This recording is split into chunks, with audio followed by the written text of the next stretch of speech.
Hey guys, welcome to another video from Overbite Gaming, and today we're going to be taking a look at Tempest Rising.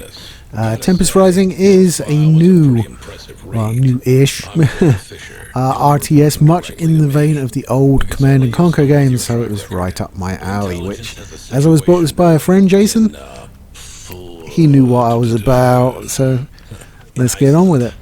So, the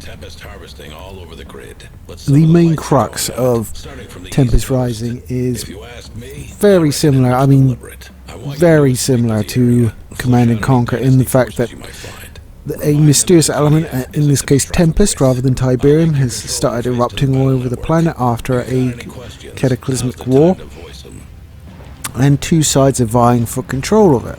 You have on one side the GDF, much like the GDR, and you have the other side, which is the Tempest Dynasty, who are the Brotherhood of Nod equivalent in the game. There is a third faction. They turn up in the campaign later on for both sides, and apparently will be playable at some point in the future, but is not playable yet. There's all the bells and whistles, a campaign for either side, a multiplayer mode and a skirmish mode, so you know what you're going to get. And it's really well done. It's highly optimized, runs nicely, has all the bells and whistles you could want for in graphics options, has all the upscaling options that you would expect from a current game. It's a good looking game, and I really like the way all the design work's been done. Now there is, in the cutscenes, some of the lip syncing doesn't seem right, and I think the developers themselves have realized this, because in a lot of instances they've put masks on the people you're talking to so they don't have to worry about it. But yeah, it doesn't seem bad, it just seems slightly off somehow, but I can't really tell you how. It's just a little weird. The gameplay took me by surprise, actually, because normally I pick like the good guy, quotation marks, and run with them. But to be fair, I think the dynasties are more sort of your standard, what you would expect from an RTS faction, because the GDF have a lot of different systems and multiple different sort of currencies, so it becomes a bit more micromanaging, and it's more sort of geared towards people with tactical thinking rather than people who just want to Zerg rush like me or Turtle. For instance, you get intel generated by your buildings, and you can use that to spend on stuff. It also has comms, where if you have units in comm range of other units, then you can increase their rate of fire, stuff like that. And you also have marking, where if you use marker ammo, you can mark enemy targets and then have other units take advantage of that for increased damage. So there's quite a lot going on there, whereas the Dynasty just pick up Tempest, there's no additional currency, and their units are less specialized in terms of, like, it doesn't really play into anything but attacking. There's no underlying system like in the GDF. On your command. And that works for me, to be fair with you. I'm not any sort of grandmaster at RTSs, but I've always enjoyed playing them. I bought the original Command and Conquer when it came out on PC back in the day. I remember I got it from Toys R Us, actually, back in the day. There you are. So that'll tell you exactly how long ago that was. And I've played pretty much all of them for varying degrees of time. Obviously, I haven't spent much time in Command & Conquer 4 because it's not great. But I had, you know, Red Alert and Tiberian Sun and all that. Bought all that, yeah, played it, loved it. Now, there are no wonderfully cheesy FMVs in this. It is all rendered cutscenes for your briefings. You don't even have to watch the briefing if you don't want to. You can just go straight into the mission. One nice thing about the missions, though, is you don't just have one objective. You will have secondary objectives that you don't need to do, but you will earn money to be spent, or blueprints, things like that, if you do them. And they're pretty they're pretty adaptable in the fact that you'll be going through the mission and you'll have multiple appear at different points. So it gives you something else to think about rather than just the main mission objective and whether it's worth doing or not. So the way the rewards work is you have doctrines and...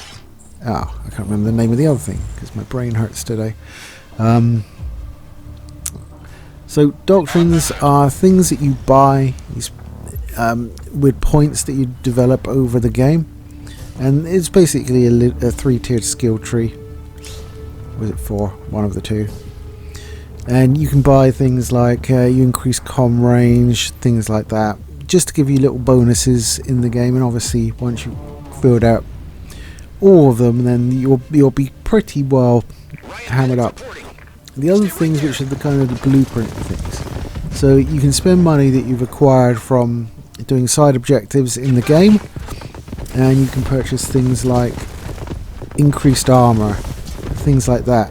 And then that takes up a certain amount of slots. Each one you buy it may take, I think, 1 to 6, and you have a little sort of row of empty things that you can fill up.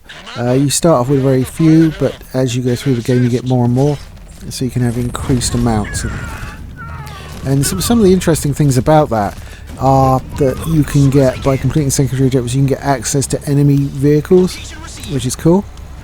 So for instance, if you're GDF, you might do a secondary objective and get access to the Boar tank, which is like the main rank and file tank for the Dynasty. And you just purchase that in that section, socket it in, and then in the next game from your vehicle factory, you can just produce a Boar tank, which is it's nice. I really like that. That's a nice little touch. Just being able to like co-opt enemy units. Because these secondary objectives are a bit adaptable, you can fuck them up unintentionally. I had one pop up fairly late that I had to capture a radar dome, and my boys were already doing a number on it and destroyed it before I could stop them. So so there's that, but it's very nicely done. All the explosions are hard hitting, the units are all very...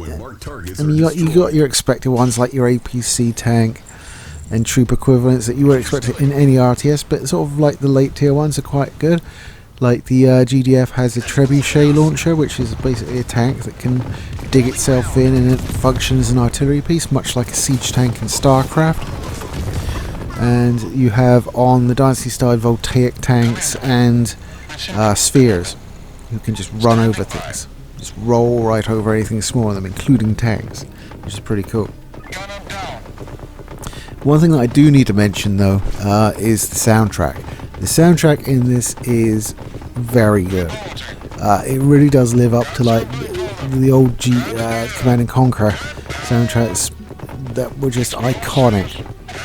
I don't think it's anything quite as memorable as something like, say, Hell March, but they're all really good and have a very sort of doom stroke cyberpunk theme going on. It reminds me very much of like the soundtracks for those games, and luckily, you know, I got the soundtrack with the game, so I can listen to it as much as my heart desires, which is nice because, as I said, they're all bangers. They're not, I wouldn't say they're as iconic as anything from the previous Command and Conquer series, but they're really good and fit and do serve to amp you up as you're going in a battle, you know what I mean? So that's cool. There are specialists available as well. You are limited on the amount that you can have on the field at any one time, and they all serve different purposes. I think there's specialists and commandos, so you know they do different things, and some are named less obviously than I would say. And as I said, there's a third faction that you do have to fight later on in both campaigns, but I won't be talking about those because I'll save that as a surprise for you. They are supposed to be coming as a playable faction. Whether they'll get their own campaign or just be available in skirmish mode, I do not know. Hopefully they'll get their own campaign, because for me, RTS, that's the meat of what I'm looking for, is the single player campaigns. And so I think we'll keep it relatively short and sweet this week because I am under the weather. I was sent for a diabetes eye screen, I went in feeling fine, sat in a waiting room full of ill people. By 9 o'clock in the evening I was shivering, tired, dizzy, and I remain so yeah, I'm afraid it's going to have to suffer, but I have to do it, so because I love you guys. Why would I not give you a video to just not bother watching? Eh, that'd be cool. Anyway guys, Tempest Rising, if you're into Command & Conquer, the games from that sort of era and how they work, you will do yourself no disservice if you pick this up. It's really good and really harkens back to the old Command & Conquer days. Gotta love it. That's it for this week, and I'll catch you next time.